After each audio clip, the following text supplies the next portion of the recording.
Kembali lagi bersama saya di dalam acara Mimbar Agama Konghucu. Tetap masih bersama pembicara kita yang hebat-hebat. Nah, ini pembincangan akan semakin seru dan semakin panas lagi. Karena tadi kita sudah membicarakan cengbeng yang penuh dengan syarat makna berbakti. Walaupun kita tidak melaksanakannya secara berziarah, tapi kita bisa lakukan di rumah. Nah, ini kan kemarin juga kita belum lama melewati Tuan Yang ya. Nah, terkait Tuan Yang ini, seperti apa sih situasi yang kemarin kita rasakan gitu? Boleh dari siapa?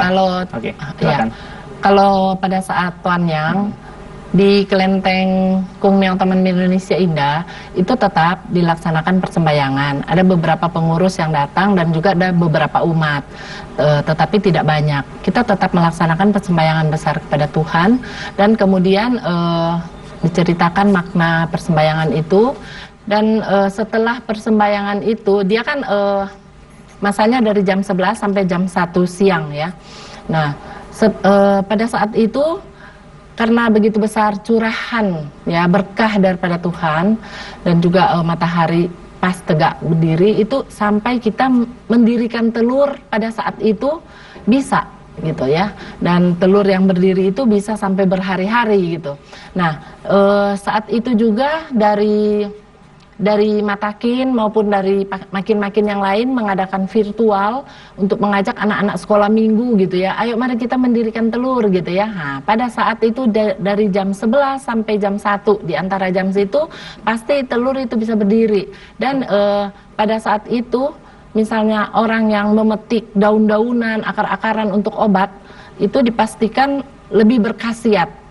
Karena saat itu memang benar-benar curahan keberkahan Tuhan hari itu, pada jam itu, jam 11 sampai jam 1, benar-benar tercurah pada saat itu. Baik, ya, dan biasanya juga kan pas Tuan Yang ini banyak festival ya, baik itu kayak misalkan kita makan bacang, dengan berkumpul kita makan bacang bersama, terus atau perahu ya, yang biasanya di Cisadane itu kan ada festival mendayung perahu ya kan? Itu sih ada ceritanya ya. Ada ceritanya ya. Nah, mungkin ada sedikit bisa dijelaskan cerita tentang Tuan Yang ini sih, maknanya apa? Gitu. Tuan Yang itu sebenarnya identik dengan bakti juga. Tetapi Tuan Yang itu identik dengan bakti seorang tokoh pada masa itu yang berbakti kepada negaranya. Cuyuan. Iya, namanya Cuyuan. Dia berbakti kepada negaranya, saking hormatnya dan baktinya, akhirnya ia mencebukkan diri. Tetapi yang menjadi permasalahan tidak sampai dia mencebukkan diri. Masyarakat sekitar ingin menemukan Cuyuan tersebut, makanya ia melemparkan pada saat itu nasi ke laut. Nah, hal itu yang makin lama berlangsung, setiap tahunnya dilemparkan kembali nasi-nasi itu, lama-kelamaan menjadi suatu festival. Festival di mana kita mengingat jasa-jasa Cuyuan untuk tetap berbakti kepada negara kita. Kalau saat ini jelas pemuda itu berbakti kepada negara Indonesia. Ya, berarti memang ketika itu ada sosok sastrawan itu ya, yang memang berperan untuk negaranya dan cinta negaranya. Dia mengasingkan diri dan ada banyak rakyat yang... Itu karena dia kekecewaannya kepada pemerintahnya yang sudah tidak melakukan kebajikan gitu ya. Jadi membelot sampai negaranya itu jatuh kan ya. Nah, akhirnya dengan perasaan yang sedih dia mengasingkan diri dan kemudian dia bisa terjun ke Sungai Biklo gitu, Pengawan Biklo. Oke. Jadi memang kisah ini juga menjadi kisah inspiratif untuk kita juga ya. Bagaimanapun negara kita, tetap jiwa kita Indonesia yang dimana nasionalisme kita, cinta tanah air kita harus tetap dijaga. Itu hikmah dari pada pembelajaran ini ya. Nah, terus terkait ke depan, pasti kita akan menghadapi situasi yang hampir sama. Dan di bulan September itu kan ada Cingheping ya. Nah, mungkin dari Matakin Provinsi bisa menjelaskan apa sih yang akan dilakukan langkah ke depannya? Nah, untuk ada upacara sembahyang Cingheping itu kan sembahyang untuk arwah umum ya, dimana arwah yang mereka tidak mendapatkan persembahyangan dari anak cucunya ya, yang atau misalnya yang putus turunan yang tidak bisa menyembayangi arwah-arwah ini. Nah, kewajiban kita umat Konghucu untuk menyembayangi arwah-arwah yang seperti ini. Itu jadi namanya arwah sembayang arwah umum atau Cingheping. Nah, saat itu tentu bisa kita melaksanakannya juga dengan memakai mengikuti protokol kesehatan yang ada.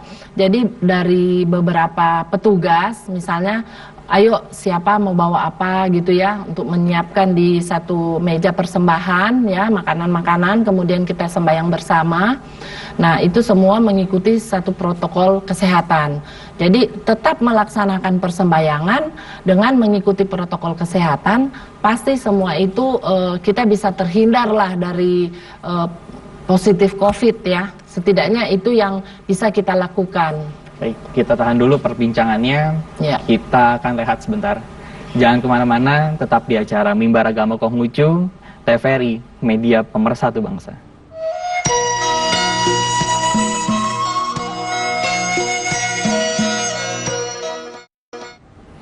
Terima kasih masih setia bersama kami di acara Mimbar Agama Konghucu.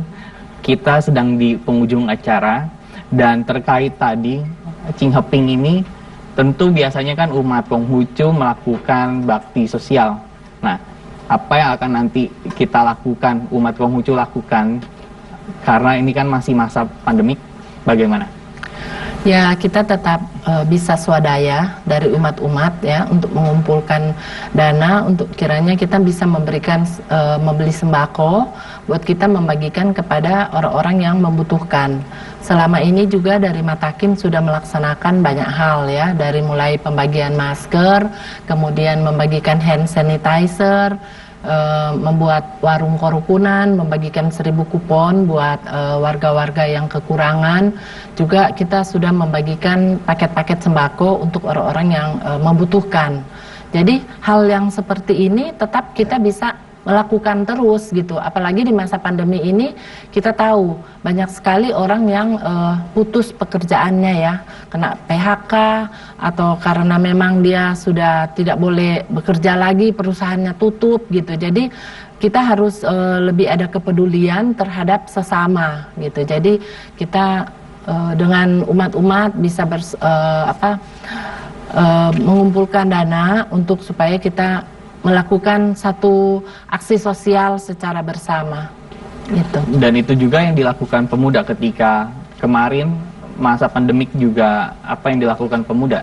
Iya, untuk pemuda agama Konghucu itu sebenarnya pada tahun ini baik pusat dan daerah banyak bakti sosial yang akan kami jalankan. Tetapi ketika terjadi pandemik bersama ini, banyak bakti sosial itu yang kami alihfungsikan. Salah satunya yang kami alihfungsikan adalah pembagian sembako dan masker sama.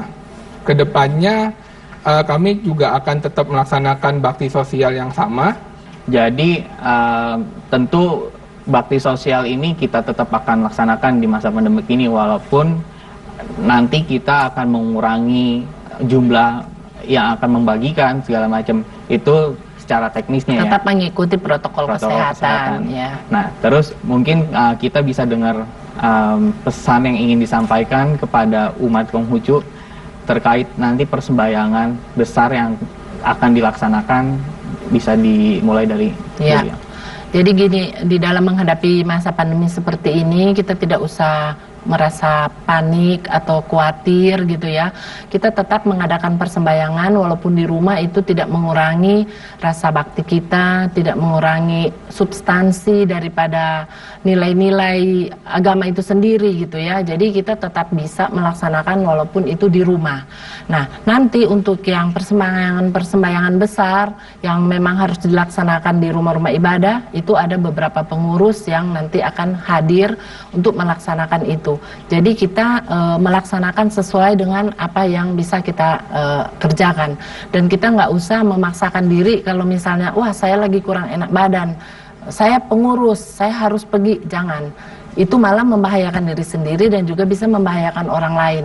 Jadi kita harus bisa menaksir diri kita sendiri gitu ya, kekuatan kita sampai mana gitu ya. Jangan sampai dengan keadaan begini kita jadi menularkan yang lain. Karena ada dalam satu ayat Nabi Kungce, di mana kalau kita itu harus selalu menjaga kesehatan, ya, karena tubuh, rambut, dan semua dari kita ini, semua itu berasal dari ayah bunda. Dan apa yang menjadi warisan dari ayah bunda itu harus kita jaga dengan benar. Kalau kita sampai sakit, berarti kita sudah tidak berbakti. Ya, mungkin kalau dari pemuda sedikit ada pesan yang ingin disampaikan. Iya, kepada teman-teman rekan-rekan pemuda dan pemudi Konghucu se-Indonesia, tetap semangat. Saya yakin teman-teman berjiwa yang sangat aktif, ingin berkegiatan di luar bersama kami, bersama teman-teman yang lain. Tetapi mohon tetap jaga jarak, gunakanlah masker, ikutin protokol kesehatan yang berlaku, tetap berbakti sosial kepada sesama, dan untuk peribadahan tetap lakukan kebajikan dan tetap ikutin kebijakan-kebijakan yang berlaku, yaitu tetap menggunakan virtual Zoom meeting selama berkebaktian. Baik, ya, tidak terasa 30 menit sudah kita lalui. Kita harus akhiri acara Mimbar Agama Konghucu ini. Terima kasih untuk kehadirannya. Saya Aldi Destian pamit undur diri. Terima kasih telah menyaksikan acara Mimbar Agama Konghucu. Jangan lupa saksikan Mimbar Agama Konghucu episode lainnya. Saya akhiri, salam kebajikan. Wei Tetungkian. Senyo ita.